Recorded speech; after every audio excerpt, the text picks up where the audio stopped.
പാവാണ് നമ്മുടെ നബി സല്ലല്ലാഹു അലൈഹി വസല്ലം. എല്ലാവരോടും കരുണയാണ്, എല്ലാവരോടും കരുണ. അതുകൊണ്ടാണ് അവിടുത്തെ അനുയായികളും അങ്ങനെ ആയി മാറിയത്. നബി സല്ലല്ലാഹു അലൈഹി വസല്ലം തങ്ങൾ ഒരു വഴിയിലൂടെ നടന്നു പോവുകയാണ്. ഒരു പെൺകുട്ടി ചെറിയൊരു മോളിങ്ങനെ കരയുമ്പോൾ ആ മോളോട് ചോദിച്ചു, എന്തിനാ മോൾ കരയണത്? വ്യത്യസ്ത റിപ്പോർട്ടുകൾ കാണാം.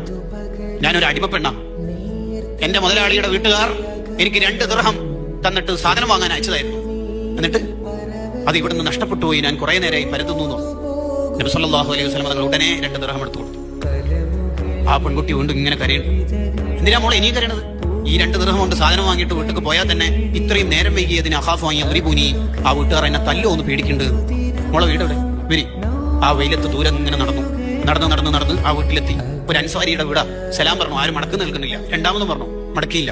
3ാമത് പറഞ്ഞപ്പോൾ സലാം മടക്കിക്കൊണ്ട് ആ സഹാബി പുറത്തേക്ക് വന്നിട്ട് പറഞ്ഞു, അഫ്വാൻ യാ റസൂലല്ലാഹ്, ക്ഷമിക്കണം, 1ാമത്തെയും 2ാമത്തെ സലാം ഞാൻ കേട്ടിട്ടുണ്ടായിരുന്നു, തങ്ങളുടെ ദുആ കൂടുതൽ കിട്ടട്ടെ എന്ന് കരുതി ഞാൻ സൗണ്ട് കുറച്ച് സലാം മടക്കിയതാണ്. 3ാമത്തത് സലാം ഉറക്കെ മടക്കിയില്ലെങ്കിൽ തങ്ങൾ തിരിച്ചു പോകുമോ എന്ന് പേടിച്ചിട്ട് ഞാൻ വന്നതാണ്. തങ്ങൾ എന്തിനാ ഇത്ര ദൂരത്ത് ഇവിടത്തേക്ക് കഷ്ടപ്പെട്ടു വന്നത്? ഈ പെൺകുട്ടി ഇങ്ങടെ വീട്ടിലെ, അതെ, നിങ്ങൾ വല്ല സാധനം വാങ്ങാൻ അത് അയച്ചിട്ടുണ്ടായിരുന്നു. ആ മോളുടെ 2 ദിർഹം മിസ്സായിട്ടുണ്ടായിരുന്നു, അത് കൊടുത്തു. നേരം വൈകിയത് നിങ്ങൾ തല്ലോ എന്ന് പേടിച്ചിട്ട് ആ മോള് കരയുമ്പോൾ ആ കുട്ടിനെ തല്ലല്ലേ എന്ന് പറയാൻ വേണ്ടി വന്നതാണ്. ആ സ്വഹാബി കരഞ്ഞു പോയി. ഈ മോളെ കാരണത്താലാണല്ലോ എന്റെ മുത്ത് തങ്ങൾ സല്ലല്ലാഹു അലൈഹി വസല്ലം ഇവിടെ വന്നത്. ഈ മോളെ ഞാൻ അടിമത്തത്തിൽ നിന്ന് മോചിപ്പിച്ചു എന്ന് പറയുന്നുണ്ട് ചരിത്രത്തിന്റെ ബാക്കി ഭാഗം.